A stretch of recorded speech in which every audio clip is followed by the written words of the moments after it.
And joining us now on the debate for the full hour tonight, in Cairo, Egypt, via Skype, Taysir Abul Nasser, Dean of the Faculty of Applied Science at the University of British Columbia. In New York, New York, Michael Wahid Hanna, Fellow at the New Century Foundation. And with us here in studio, Emad Barsoum with the Egyptian Democratic Alliance, and Ahmed Khalifa, an Egyptian Canadian who's organized pro-democracy demonstrations in Toronto. Great to have everybody here in Toronto and in Points Beyond for our part two of Countries Week here on TVO. And we're going to start by asking you all just to be comfortable for a second, because I'm going to go through some fact file stuff here just to get everybody up to scratch on what's going on in Egypt these days. Michael, if you would. I think everybody knows where Egypt is on the world map, but just in case, there we go. Flag in the top right-hand corner, Egypt, Cairo. Population, 82 million. Religion, Muslim, mostly Sunni, 90%, Coptic, 9%, Christian, 1%. The age groups in Egypt these days, the biggest chunk of people, of course, in that 15 to 65 category. The gross domestic product of Egypt is approaching $500 billion. The literacy rate, not quite 3/4 of the population. Now, let's get you the election results as they have started to be tallied up. These are the official results from the High Election Commission. Voter turnout, 62% of eligible voters casting a ballot. And the Freedom and Justice, which is the Muslim Brotherhood Party, got just over a third of the votes. The Al-Noor Party, almost a quarter. The Egyptian Bloc, which is a liberal secular party, 13 plus. And the Wafd Party, which is a moderate conservative secular party, just over 7%. Let's go around our literal and metaphorical table here and just find out what you thought of the election results so far. Taysir Abul Nasser in Cairo, makes sense to start with you first. You're right in the center of the action, so tell us your reaction to the election results so far.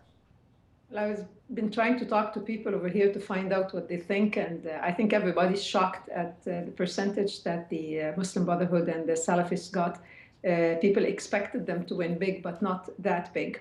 And it's worrying a lot of people, whether they're Muslims or Christians, devoutly religious or not devoutly religious. They're quite concerned. And one of the big concerns that some mentioned, which makes a lot of sense, is that you don't want to replace the Hizb al-Watani, which is Mubarak's party, by another majority that has nobody to stand up for them. So people are quite uncomfortable of having a one-party type of a setup. Despite the very, very strong differences between the Salafists and the Muslim Brotherhood, I think it's working for the best, that it's getting people to rally behind some of the other parties to try and make sure that there is a mixture in the parliament at the end. Michael, were you equally surprised at how well the Muslim Brotherhood did? Not so much the Muslim Brotherhood. I think the Brotherhood maybe slightly overperformed. And their numbers are probably going to go up, I think, a little bit in these next two rounds. But clearly the Salafis were the big surprise. And while they have had a social movement in Egypt, they haven't been organized politically. I mean, this was the main difference between the Muslim Brotherhood and the Salafis previously.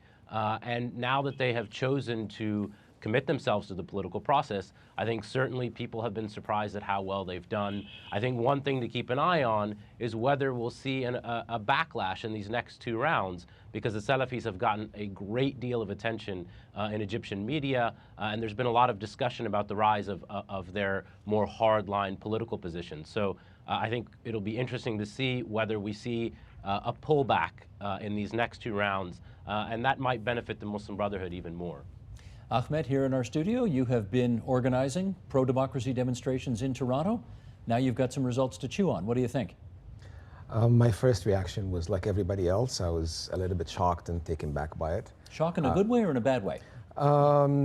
In just a shocking way, not a good way, definitely, not totally bad. But after a while, and like Taysir and Michael said, you start to process what happened, you start to look at what happened, and you realize that with all the bad things around it, we actually took number one step towards democracy. We took a step. It's a step, and it is not in any specific direction, but it's a step, and we're moving forward for sure. We would have loved to see different results. We still have a second round. I disagree slightly with Michael. I know that there is a backlash in Egypt, and the second round, some people hope it will show that. I don't think it will, because the second round, which is happening tomorrow, starts in historically more conservative areas, the south of Egypt, small areas. My hometown, where everybody is, I know, lives there. So I think the results will still continue in the same trend. Let's just clarify here. You are of Muslim background? I am, yeah, I am one. So, I am religious as well. So people might infer from that you are very happy to see the Muslim Brotherhood at the top of the charts. Well, I mean, this is maybe something we need to clarify first, right? Let's do that. So I have discussions with my friends in Egypt, and we always say, what does America want from us? And I say, which America? There is a gazillion America. The Democrats want something, the Republicans want something else, the New Evangelicals want anything else. There is no, we can ask the question, what does Canada want from Egypt? Which Canada? Mm-hmm. The conservative Canada, the NDP Canada, the liberal Canada, the church Canada, the Coptic Christians Canada, you never know, right? So Egypt is not one thing. No, so which Egypt are you? I represent myself. I was asked by our producers, who do you represent? I only represent myself, and I'll tell you why. Because Egyptians are also very, very weary and afraid of bad representation. Who gave you the right to talk to me, to talk about me? So I only represent myself. But is that you said you are religious, but you would have preferred a more liberal election outcome? So there is differences. Many Egyptian Muslims would prefer a different outcome. The vote for the Muslim Brotherhood, Al-Noor, does not reflect a religious attitude. I would think it reflects social attitude. It reflects an injustice, a segregated society. I think the lines of the voting happened between economic classes, did not happen per se between religious factions. Okay, let me stop you there, because we're going to break it all down as we go through the program here. Yeah. Emad, let me get your reaction to the results. Well, I do agree with Ahmed that it was a shock, not a surprise, because it's a big shock and devastating shock for me. When people chose fundamentalists and religious people to vote, to choose to represent them in the elections or in the parliament, I thought it's a very huge step back in progressiveness of civilization and culture. Egypt, with huge heritage of culture and civilization, the oldest nation in the history of mankind, had great achievements. And then people start, those who represent them in the parliament, that will take Egypt back in time. This was a big shock for me. But I said to myself, wait a second. Maybe they are right. Maybe because they know nothing else. They have been living in 30 years under one regime. Mm-hmm. So they saw nothing. And this could be a blink of hope for them. Go one step forward, choose those who might promise them something that they can achieve for them, especially for the poor people, people with no education, no health care, who suffered from all these things for the last 30 years, or even more than 30 years. So when I looked back again to it, I said, okay, let them try the flame like a child before they know that this is dangerous. So let them get burned by the flame first. Okay, and similarly, as I did with Ahmed, we should get on the record what your background is. I'm Egyptian. You're an Egyptian Canadian? Yes, Egyptian Canadian. Religiously speaking? I would say that I'm still Egyptian Canadian. Okay. You're not going to play ball with me here. You're okay. A Christian, right? Yes, by birth. Christian by birth. That religion has nothing to do with my belonging, my nationality. I understand, but people may yes, infer I was born, from that I was born among a Christian family. I do go to church with my family, but I always try to differentiate between what I believe in and what I practice in my life and share with others. I understand, but I want our viewers to understand that you're a Christian, and therefore, are you very alarmed with the fact that the Muslim Brotherhood is topping the polls? But not from a religious point of view, from a cultural point of view, from a historical point of view, and from the future point of view as well of Egypt. Okay. Michael, let me bring you back in here just to clarify, because we've had a number of references so far to the fact that the elections that just took place, that's not it. There's more to come. So why don't you explain what Egyptians have to look forward to over the ensuing weeks? Sure. Starting tomorrow, there's going to be a second round of voting, and in 2 weeks' time following that, there'll be a third round of voting. The reason it's been broken up into 3 stages is because of judicial monitors, and there are not enough judges to go around to make sure that you could do elections in one day, and so they've split them up over 3 stages. This is for the lower house of parliament, the more decisive house. We will go through a similar pattern of 3 rounds after we're done with the lower house of parliament for the upper house. So it is quite a long, extended process, And most of it is based off of the fact that there are a limited number of judicial monitors, and they are the official monitors for these elections. Understood. And how long do you think it's going to take before it's all said and done and you know who your representatives will be? Well, I think, as we saw, we've got a pretty good idea of the results from the first round of voting. So it's not that extended a process. I think the more elaborate process will come once we know the various forces that will be represented in Parliament, what sort of consolidation will happen in Parliament, and how the various political factions will relate to each other. Obviously, one thing that people will have an eye on is how the Muslim Brotherhood relates to the Salafis. They have a potential to have a super majority in Parliament, and that obviously has people quite concerned. And whether the Brotherhood will draw bright red lines between the Salafis, who they agree with on many issues, but obviously that type of political consolidation would make Parliament an intra-Islamist affair, and I think would be quite worrisome to Egyptian society and the international community. And so how they relate to each other is a process, I think, that will take weeks and months to get a good sense of. Okay. Taisir, based on what you've heard, having been in Egypt now since the election's been on, are you satisfied that things went, this is a funny word to use when talking about Egypt, but are you satisfied that the elections were kosher? Oh, I don't think I can make a statement like this, but people speak about some excesses here and there, but I don't believe that it is regarded as one that has been fixed. The position is that if the Muslim Brotherhood had not done well, people would have worried about being fixed because everybody expected that. But if I could just add, because you asked a couple of the other guests about their religious backgrounds and you were interpreting their responses within those backgrounds. I myself am a Muslim and I am a practicing Muslim, and I can tell you that a lot of the practicing religious Muslims are quite concerned, not because they are against the Muslim Brotherhood in a particular way, but because they are against the domination of a particular group.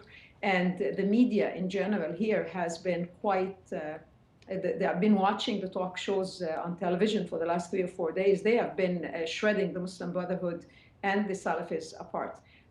The good news about the early wins that the Salafis got, the fundamentalist no party, is that it brought them up to the spotlight quite a bit. So people are hearing their perspective and they're saying a lot of things that are really quite, in many sense, quite ridiculous, that they're really leaving the big problems that people are having and they're focusing on some ideological issues that are not of concern to anybody when it comes, for example, to drinking alcohol.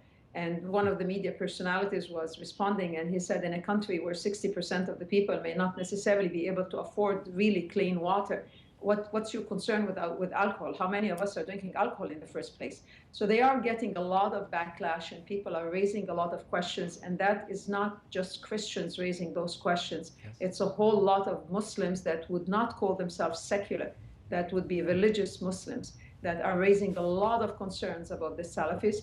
The Muslim Brotherhood is trying to capitalize by positioning itself more to the center.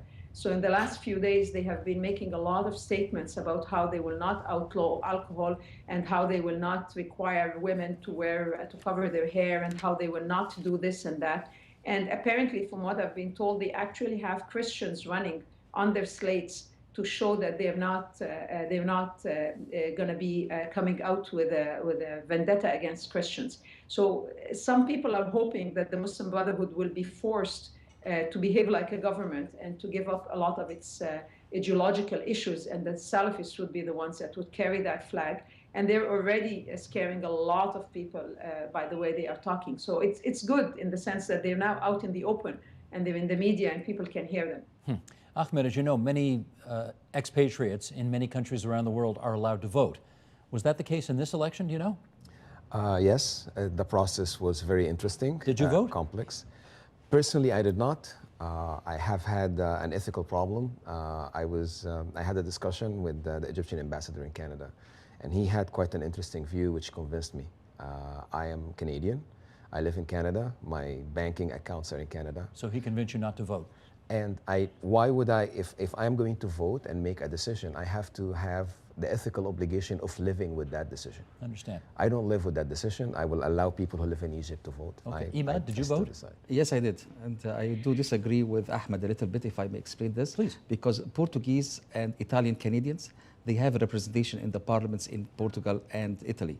So people here in Canada, they vote, the Portuguese vote, one Portuguese Canadian and go represent them in the parliament. So this is what we thought about as well as Egyptian. Why not we get the day when we have an Egyptian who would represent the Canadian Egyptians in Canada in the parliament? And this is not because of that we are going back again. This is our life here in Canada. We are very well established. Our kids study here, everything. But it's because of the family and friends that who are left there. We would like to make sure that they are still enjoying a good representation in the parliament. So this one vote that we might choose in Canada to represent them, it will be of great help for them. You want to tell us who you voted for? Yes, I can say that. Okay. It's, for the Egyptian bloc.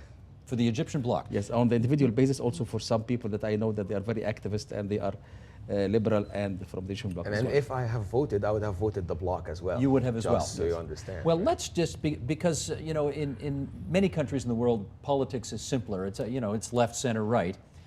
Egypt is a little more complicated. And Michael, we have a graph here that we want to bring up right now that kind of demonstrates the different axes upon which Egyptians could cast their vote. There is, of course, the traditional left-right axis going from right to left, of course, across your screen.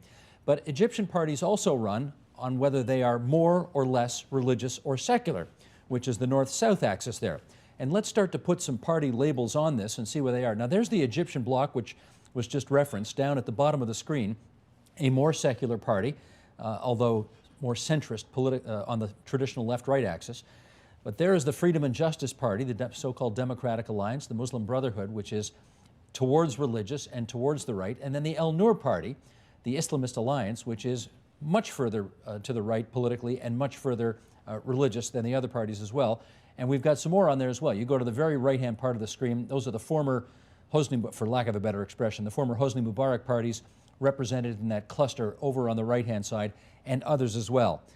Michael, maybe you could help us, since we seem to have a pretty good sense of the Freedom and Justice Party, the El Nur Party, the Egyptian bloc. There were other parties standing for office, and they did get some support.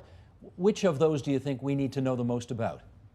Well, I mean, I think it's clear, particularly since March, when the referendum on a constitutional declaration was held, that the main dividing line in Egyptian politics is between religious and non-religious parties. Within these blocs, there's quite a bit of incoherence with respect to economic positions. If you look at the Egyptian bloc, there is the Free Egyptians Party, which is a more free market-oriented party, along with the Social Democrats. And so they've cohered along a non-religious sort of spectrum of ideas. And so that is the big dividing line still.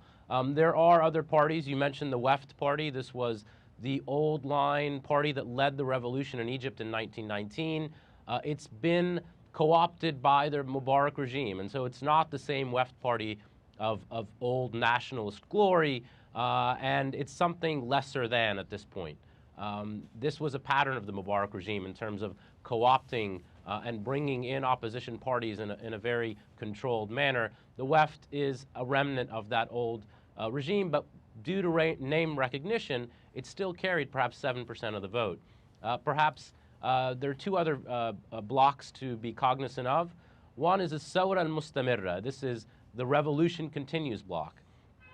This is a bloc of parties and individuals who perhaps are some of the more iconic figures of the 18 days of the uprising. Just as you're describing this, Michael, I'm going to ask our other Michael, Michael Smith, our director, to put that graphic back up there so we can see where these parties are on the political spectrum as Michael describes them in New York City.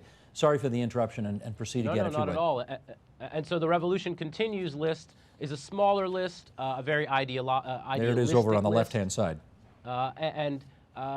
You know, hopefully they will get some representation. I would imagine that in a parliament, they will eventually consolidate with other groups, other bigger groups, and it will probably break down on this religious, non-religious axis. The other interesting group is Al-Wasat. This was a group that broke away from the Muslim Brotherhood in the 90s, attempted to form the first sort of Muslim Brotherhood aligned political party, and was not allowed by the Mubarak regime. They are more moderate than the Brothers. I would probably compare them ideologically with the Nahda party, which is now the leading political party in Tunisia. And they garnered perhaps 6% of the vote and offer a slightly different, more moderate Islamist take than the Brotherhood and obviously the Salafis. And so that's probably that's the main constellation of parties. And as I've mentioned several times, you know, these parties are going to look different once they're in parliament, once people figure out how they can win, how they are going to position themselves to perform better electorally in these next, in future years. Okay, thank you for that overview. And now I'd like to, Taisir, I'd like to have you comment on something that I'm going to read. This was an excerpt in the New York Times from a couple of days ago called The Silent Egyptian Majority by David D. Kirkpatrick. Voters attending a political rally by ultra-conservative Islamist sheikhs might expect a pious call for strict religious rule, banning alcohol, restricting women's dress, cutting off the hands of thieves. But when a few hundred men gathered last week in a narrow, trash-strewn lot between the low cinder block buildings of this village near Cairo, what they heard from the sheikhs, known as Salafis, was a blistering populist attack on the condescension of the liberal Egyptian elite that resonated against other Islamists as well. Quote, "They think that it is them, and only them, who represent and speak for us," Sheikh Shaban Darwish said through scratchy speakers. "They didn't come to our streets, didn't live in our villages, didn't walk in our hamlets, didn't wear our clothes, didn't eat our bread, didn't drink our polluted water, didn't live in the sewage we live in, and didn't experience the life of misery and hardship of the people. Brothers," he continued, "we, the Salafis, the founders of Al-Nur Party, were part of the silent majority." Taisir, tell us how much of the Salafi success you think is explained by the fact that they seem to have tapped into this very populist resentment. I think I would have agreed with everything that the person said all the way up to the last two lines when he said, "we, the silent majority." I don't think anybody who walks the streets of Egypt is going to say that the Salafis are the silent majority or are a majority by any stretch of imagination. They most certainly are not. But the honest truth is that they, like I think it was Ahmed earlier who said, they were down with the people in the problems. I understand now they're the ones delivering the gas to the homes for the people. They are providing the services, and they pray with them every day in the mosque. So yes, indeed, they were there with the economic classes. The split is again economic class split. They were there with the people, helping them.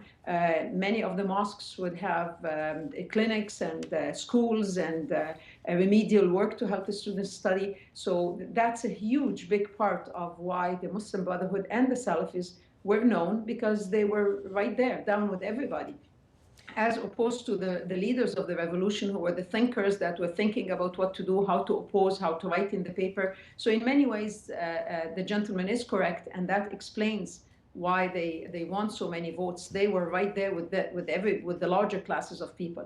But I just want to go back to what you had about the vertical axis, about the religious distribution of the parties.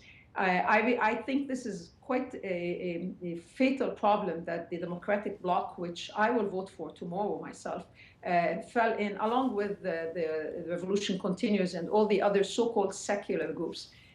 You cannot call yourself a secular in a Muslim country. Everyone is religious. The Christians are religious, the Muslims are religious. They might not pray, they might not go to church, they might not do the things that we perceive as the stereotypical religious people, but their identity as a Christian or as a Muslim is part of them. So when the Muslim Brotherhood and the Salafists capitalized on in my opinion, the huge mistake of that Democratic Bloc of calling themselves in Arabic liberali, which is not even an Arabic word. They picked the word liberal and they call themselves liberali. That word sounds so foreign, it almost sounds like an infidel. So for many people, these parties position themselves as not religious, when in reality, they are just as religious as everybody else, except that they're not trying to apply the religion in the daily activities of other people. So there is a slight, there is a need to redefine what secular means in Muslim countries like Egypt, where you're not going to tell people, leave your religion outside the door before you vote for me. And I think the Salafis and the Muslim Brotherhoods were very successful in painting the democratic movements as being non-religious, which is a huge mistake, because all the people in these parties are religious. It's just that they are not bringing the religion to decide on every single aspect of what the government will do. Interesting observation. Ahmed, would you agree that you can't run as a secular party in Egypt and expect to have success because, as Taisir says, everybody is religious? I would like to just quickly explain why. The whole liberalism idea, our brand of liberalism, came from the horrors we have, or not we, I mean we as Canadians, came from generally European societies, the horror that these societies have gone through under the control of religion. The Middle East experience have been different, historically speaking. So the word a man of religion is not negative. It is not a negative word. It cannot be said in a negative context in the Middle East. It's a very positive context. When you say religion is stupid in Europe, you get a totally different tone than when you say it in the Middle East. You're offending people. So this is number one. I totally agree with her, completely agree with her. The liberal movement in Egypt, biggest mistake is that it went south on that chart, or tried to go south, which was a fake move. Every one of them is Muslim or Christian, and they are very strong believers themselves. And they failed to communicate this to the people, and they allowed the Salafi guys to do it. The statement you brought earlier was extremely correct. It's a poor against rich situation. It's the poor people who voted against the rich people, and the majority of people are poor. And they voted with the guys that walked on the streets with them. So would you say the results of the first round had less to do with who's religious and who's not, and rather who identifies with my poverty versus who doesn't? Extremely. One comment I heard from a friend of a friend, and with all due respect, the lady lives in Egypt, and she said, I am really disappointed at the elections. I was talking to the office boy at my company today, and he told me he voted for a Noor guy because he thought they were good people. And she was like just a dismay, expressing her dismay and shock. And I replied to her and I said, maybe in 4 years from now, when he is not a boy, when he is a gentleman in his 20-something-year-old that works with you at the same organization, when he feels he is equal to you socially, and you feel you are equal to him, maybe you will have more sympathy with his views and he will sympathize more with your views. Emad, you want to comment on that? Yes, please. Because I would like to discuss what Dr. Taisir just said. I agree with her that yes, the Muslim groups in most of the cities and towns and villages of Egypt, they did a lot for their communities. But the one question is, would they be able to solve the major problems of Egypt? Would they be able to solve the problems of the poverty, economy, globalization, education, healthcare?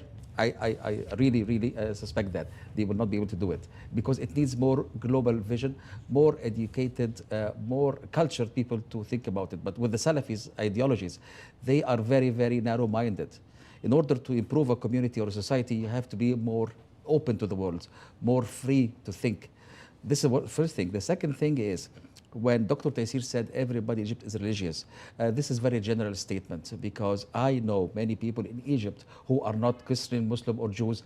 They are Hindus, and they are Buddhists, and they are Egyptian nationalists. This is one thing. The second thing is why we always want to relate ourselves with religion. Why do we have to identify Egyptian as a religious person? Egyptians were religious even before Judaism, Christianity, or Islam took. I don't think she's saying you have to. I think she's saying that's the way it is. That's the way it is, but we always try to convince ourselves and others that religion is part of the identity of an Egyptian, which I really disagree with that, because this identity was created by, long time ago, the ancient Egyptian rulers, at that time which we call pharaohs. Pharaohs is a king or queen. So those people tried to put religion as one of the identities of Egypt. And it carried on like this through thousands of years. So even before Judaism, before Christianity, and before Islam, Egyptians were very religious. So they just changed religion based on what came to them new. Let me give Taisir a brief opportunity to come back on that, and then I want to put some numbers to Michael. Go ahead. No, I don't necessarily disagree. I'm just saying that the concept of religion over there is not necessarily someone who lives at the church or the mosque. It's it's just a completely different concept of religion from when you speak in the West, and religion is supposed to be something you just do at home and you don't talk too much about it. That has changed quite a bit, to be honest, in Canada, for example, even within the current government. But still, religion is much more, let me rephrase that, it's much more an integral part of people's lives than it is in other places. So for the average person, and obviously not every person, but for the vast majority of people, If you tell them this party is against religion or devoid of religion, whatever the party is, they will walk away because they will fear the wrath of God type of a thing. So from their perspective, you cannot be anti-religion, but they also understand quite clearly that not every problem will be solved by religion. And I think I agree with Emad quite a bit on that, that the Muslim Brotherhood themselves are starting now to put up proposals about what they're going to do. The Salafis are looking absolutely crazy, nutcases, because they are focusing on some things that are just totally irrelevant to people's livelihood. And let me take a stab over here, and please tell me to shut up if you want, Steve, after this. I mean, I'm just reading now about the new decision in Canada about the niqab, for example, to not allow Muslim women to wear the niqab during the oath because the mouth will not, they will not be able to see whether the mouth is moving or not. That is, in my mind, is just as minor an issue as when you get some of the Salafis, for example, discussing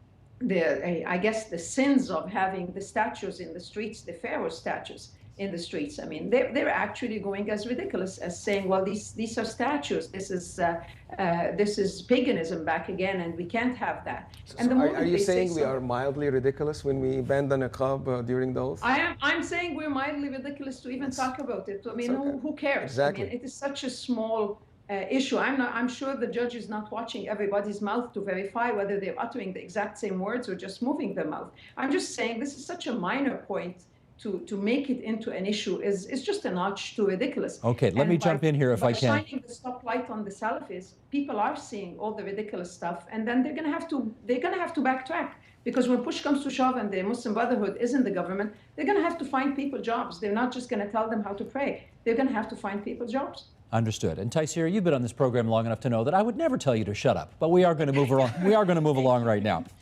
Let me talk to the two Michaels for a second. Michael Smith, our director, I'm on page 5 here. Let's go through all of these numbers about public opinion in Egypt right now. And then Michael Wahid Hanna, I'm going to ask you to comment on it first.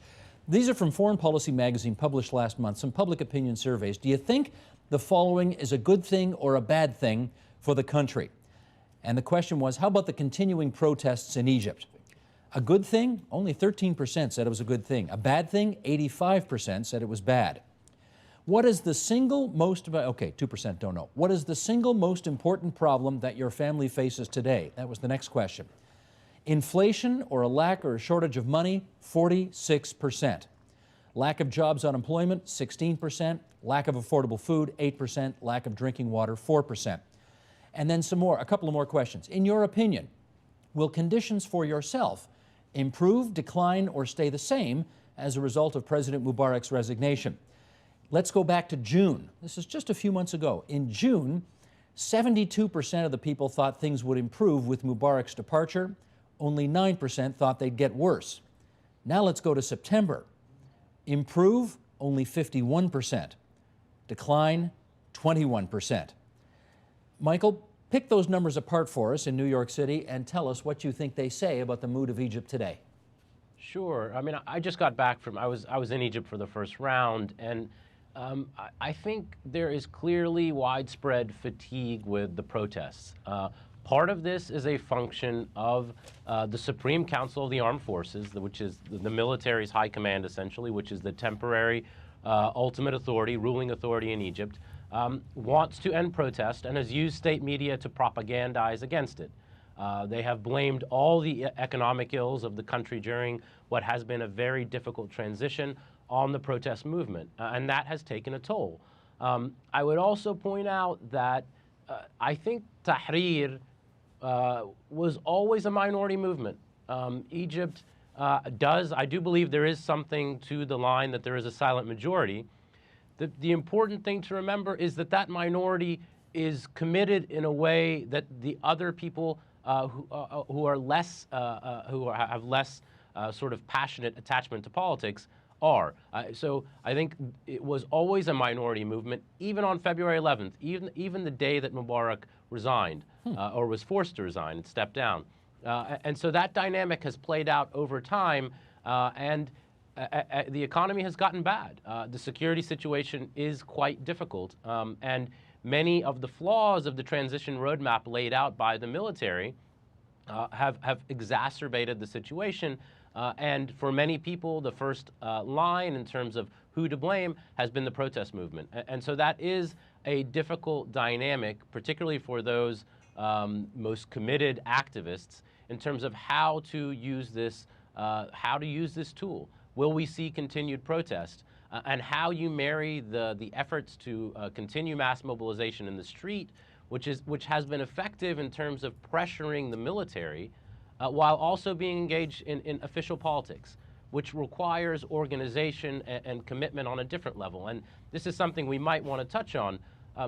We've talked about ideology.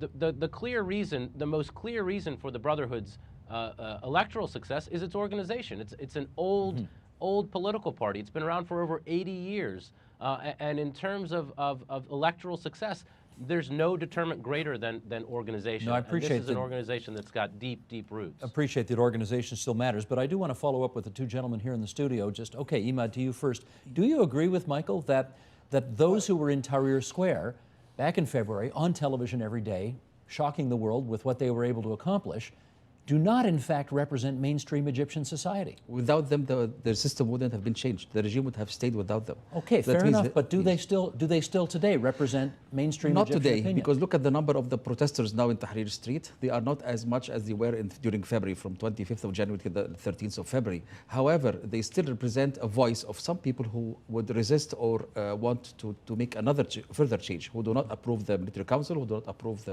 most of the parties are in here. So partly of them, they still represent the revolution, partly not, because of the number is diminishing or declining now. Ahmed, what do you say on that? And then I'll come back to you. I know you want to make another point. On that issue of whether they represent the mainstream Egyptian popular opinion, what do you say? They did in January represent the mainstream popular opinion that this government is corrupt. It stayed for a long time. It should go.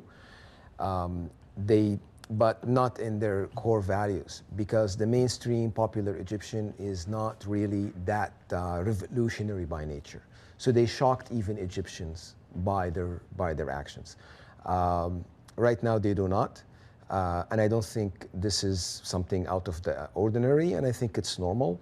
But basically, I think I hear you saying they lost. No, they did not lose. They did not lose. So a lot of people have this. A lot of my friends are very disappointed. My Tahrir friends are very disappointed. And I tell them every day, do not be disappointed. Your movement changed the situation. Revolutions do not change economies. Revolutions changes the situation. It changed it was a rotten lake that did not move for a long time. Now it's fresh. But that all was this then. water are coming then. That was then. Exactly. This is now. Right now, this is a fresh lake. We may not like it. It's the currents. We do not like the currents in it, but it's a fresh lake. It has currents. It is moving. This was a rotten lake that did not move for the longest time. There is fresh ideas. There is fresh waters. The Islamists are coming out, and we are thinking of ways to confront them. And the liberals are coming out to say, who are we? Everybody's asking now, who are we? Before, nobody asked, who are we? So that's progress. It's great progress. Everybody in Egypt can now find it if they compare a newspaper from a year ago to now. Huge difference. Okay, Emad, you wanted to say? Yes, please. Two things I want to comment on quickly with what Ahmed said right now. He's absolutely right. It's a fresh start. And of course, we have to wait and see, because every revolution would take years and years to prove its point of view. For instance, look at the French Revolution. It took 30 years or 33 years to start to be on the right track, and it was not on the right track till the Napoleon III. The Great Revolution of Egypt in 1952 as well. It took a long time to get back on track or to get into the right track, in my opinion, because people might disagree with me that the 1952 revolution was on the right track.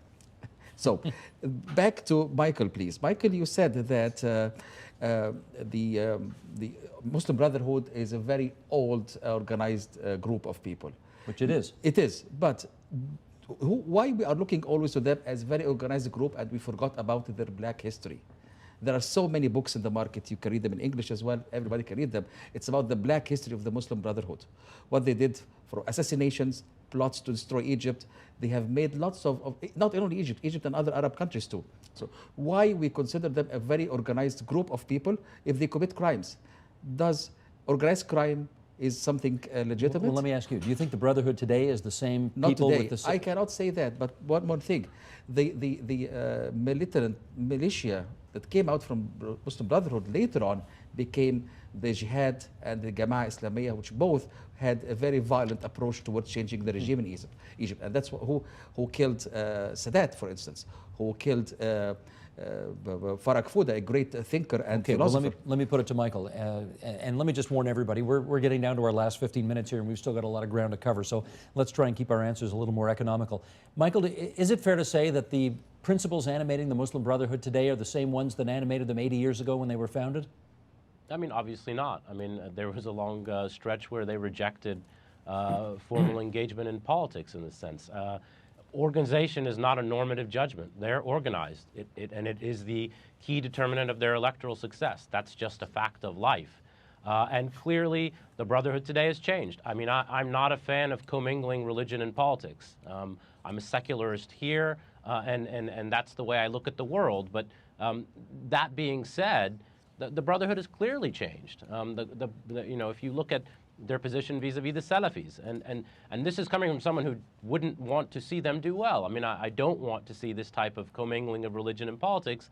Clearly, the Brotherhood has changed and has evolved over time. Okay, let me jump in here with Taisir. Changed. Forgive me, because again, running short on time. Taisir, do you think we are seeing the beginning of the end of military rule in Egypt? That's a good question. I don't know if they are ready to give up that easily. They seem to be holding on quite a bit. And to tie it with what you were saying before, I think there is fatigue with the Tahrir Square young people. There is fatigue with all the people going on strike and demanding this and that. And people want safety, security, and they just want their lives to go on. And the military seems to be holding on, but there are enough people who believe that they should remain vigilant. And I think that's the key part. In between the military, the Muslim Brotherhood, the Salafis, whoever else is there, I think the big lesson is that people should not give up and should accept that the pendulum does swing from extreme to the other extreme for a while, and that they cannot expect sudden improvements in what is happening in the country, but that they should remain vigilant to ensure that the military does give up the power at the right time, and they should remain vigilant to ensure that the Muslim Brotherhood are held accountable as a government, as opposed to as a bunch of people preaching in the mosques. So let me put this to Ahmed then, because we already saw this past week some examples of the Muslim Brotherhood and the army clashing over who gets to write the Constitution, how it's going to turn out. They couldn't agree on a lot of things. Is this a sign of the times to come? I think it's great. I'm fighting with everybody around me now, being the only optimistic person about the situation. It's a situation. I'm optimistic as well. Oh, excellent! And I was worried. I was worried we're going to agree too much. Nobody has power. Before we had Mubarak regime with a very oppressive security apparatus under it, oppressing the Egyptian people, and that was it. Right now, nobody has the power. The Salafis cannot control the street by themselves. They do not dare to do that. The Muslim Brotherhood are afraid, would not, cannot, because the police force has nothing. This is a police force that doesn't know anything but fighting the Salafis and the Muslim Brotherhood. Okay, I don't want to exaggerate this, so you tell me if I'm way off base here. But you're optimistic, and you're a Muslim, and the Muslims are in ascension right now in Egypt. And you're not a Muslim. You're a Christian, Emad, and you're not optimistic. And needless to say, Christians had a hard time under Mubarak, and they may have a tougher time now. No, but I'm optimistic despite the ascension of the Muslim Brotherhood, not because of the ascension. I'm optimistic because not a single force now has the power to oppress the Egyptian citizen in the street. The police cannot do it. The Muslim Brotherhood cannot do it. The army cannot do it. But you tell me, Emad. I mean, we saw the headlines. There were Christians, there were Coptics in Egypt massacred. Yes. Under Mubarak. Yes. Well, do you think it's going to be better if very religious Muslims are in charge? The massacre happened under Mubarak. The massacre happened under the military council as well. Yes. In Maspero. So that's October. Off the table. That doesn't matter. Exactly. Okay. So before we go to this part, we have to to understand, we have to educate people to accept the others. So if they accept that Egypt has lots of religious groups in it, then there will be no threat to anybody, not only the Copts, Baha'is, whatever minorities, religious minorities are there. But what I want to tell Ahmed about his optimism, that I'm glad that he's optimistic, because without optimism of Ahmed and Dr. Taysir, there will be no hope. I am not optimistic because I know that every revolution has its casualties, and casualties would last for many, many years. People will pay price for this freedom. People will pay price for this new regime that they are looking for. But till then, we have to wait and well, see. let me put this to Michael. One of the casualties people fear when Islamist parties take over is that it's one person, one vote, one time. Are you confident that if the Muslim Brotherhood ends up taking over Egypt and running the government, that won't be the last election you have? I'm very confident of that. I mean, I do think that is a norm that is now widely accepted among the Brotherhood in Egypt. I don't think that's the concern. And having said that they've come a long way in terms of their positions and platform, there are still things that are quite problematic. They might not be able to accept a Baha'i as a citizen because there's no religiously mandated grounds to consider that an equal religion. That's a problem. You know, you can't espouse pluralism and belief and adherence to it when you're calling all your political positions based on a religious text. So there's still a long way to go. But in terms of not having an election in the future, I think that's not the scenario. But there are other things to be worried about. Well, let me ask Taysir what she thinks those would be. If the government that takes over becomes much more Islamist than Egyptians had been accustomed to in the past, what concerns you about that? Well, I think you were just saying now to Ahmed that if you're optimistic, you're optimistic because you're a Muslim and the Muslims are on the rise in a sense in Egypt. I can tell you that I personally would be very unwelcome in a strict Muslim Brotherhood environment if they were to actually apply what they have been preaching in general and not moderate. The first thing they said is that they don't want a woman. I mean, a woman cannot run for president from their perspective. They would never vote for a woman, for example. That's not something I'm prepared to accept. And despite the religiousness and the abundance of hijabs in Egypt, the hijabs that are there are not what the Muslim Brotherhood or the Salafists consider to be proper hijab. Half of them are what Egyptians refer to as the disco hijab, because they're just a hair cover with a lot of other sort of flirtatious type of dressing. So the fact that the Muslim Brotherhood are making it on the rise is worrying a lot of Muslim Egyptians, not just the Christians. And to add to what Emad said, right after Maspero, the same Egyptian police forces killed 45 people in Mohammed Mahmoud Street, and these were Muslims and Christians together. So it's the concerns are there. I'm optimistic because you can't change something without paying a price. You have to pay the price.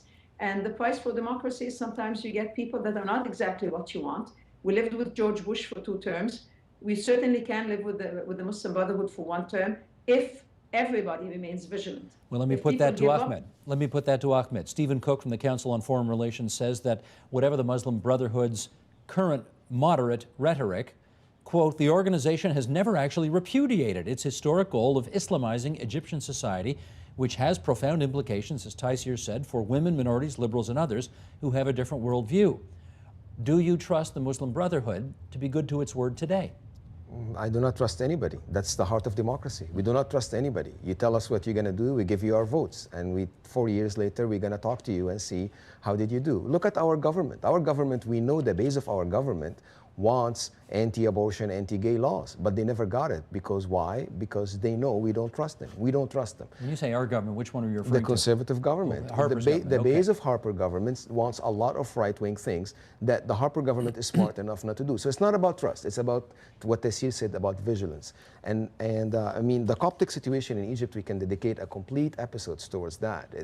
They suffered historically. They still suffer now. They suffered under Mubarak. My optimism is not because I'm Muslim. My optimism is because after the revolution, we started seeing finally articles published in major newspapers by major writers of Muslims saying, by the way, I think Christians and Jews may go to heaven. That never happened during Mubarak days. Right now, we're starting to see Muslims come down in the Maspero demonstrations with their Christian counterparts. We've seen Christians actually marching in the streets in Cairo under a big wooden cross, and we have never seen that before under Mubarak days. There are a lot of optimistic signs. There is a lot of pain coming. I am not optimistic because of the Muslim Brotherhood. I'm optimistic because Egyptians are looking for their voice. I hope they find it. Let me give voice to one of them here at the table. Emad, the United States, what should they do? Well, United States are watching happily what's going on there, because obviously everybody in the political arena in Egypt understand that what's going on has the blessing of the United States. United States, I believe, this is an opinion, I don't want to take it as a fact, it's an opinion.